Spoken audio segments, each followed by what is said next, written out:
వేటన్ news కి స్వాగతం. గండుగులపల్లి పశువైద్య కేంద్రంలో ఫెర్టిలిటీ క్యాంప్ ఏర్పాటు చేసి పశువులకు వ్యాపించే సీజనల్ వ్యాధులతో పాటు ఎదకురాని పశువులను గుర్తించి టీకాలు అందించి పాల దిగుబడి సాధించడం కోసం నిర్వహించిన పశువైద్య క్యాంపును స్థానిక ఎమ్మెల్యే జారే ఆదినారాయణ పరిశీలించి వైద్యులకు పలు సూచనలు చేశారు. ముఖ్యంగా ఇటీవల కోళ్లకు ప్రాణాంతక వ్యాధులు వచ్చి మృత్యువాత పడుతున్న తరుణంలో అప్రమత్తంగా ఉండాలని ప్రజలకు అవగాహన కల్పిస్తూ ఈ వ్యాధి నిర్మూలించడానికి మందులు అందుబాటులో ఉంచుతూ తగు చర్యలు తీసుకోవాలని గ్రామాలలో ప్రత్యేక క్యాంపులు నిర్వహించాలని సూచించారు.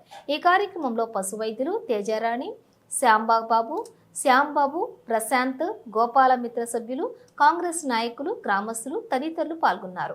అనంతరం వారి క్యాంపు కార్యాలయంలో ప్రజాపాలన నిర్వహించి నియోజకవర్గ ప్రజల సమస్యలు తెలుసుకుంటూ పరిష్కార దిశగా చర్యలు తీసుకున్నారు. దగ్గరికి తీసుకెళ్ళండి. గతంలో కొంతమంది బాగా వర్క్ చేసింది, కొంతమంది అప్పుడు ల్యాబ్స్ వచ్చినాయి. మీరు ఎంటర్ అయ్యారు కాబట్టి మంచి డాక్టర్ బాగా చేస్తారు అనేది కాస్త పబ్లిక్లో మోటివేట్ వెళ్ళండి. బెస్ట్ రీజన్ ఉందని ఫస్ట్ తీసుకెళ్ళండి. మీకు రిక్వైర్మెంట్ ఏదైనా నాకు మీకు ఎంత ప్రొవిజన్ ఇస్తాను. ఓకే రండి అమ్మా.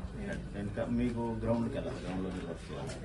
సార్ మేము అప్పుడు డిస్కస్ చేస్తాం మనం ఏది నీడు ఉందంటే ఇది మాత్రం దీన్ని మోడల్ చేయండి. ఇది ఒకటి పట్టణం ఒకటి 4 ఇవే చాలా మీరు హెడ్ బ్రాంచెస్ చూసుకుంటప్పుడు మీటింగ్ సార్ నాయకు సార్ మీటింగ్ అప్పుడు వచ్చాను, అంతకుముందు కూడా చేసేది. సరేమ్మా.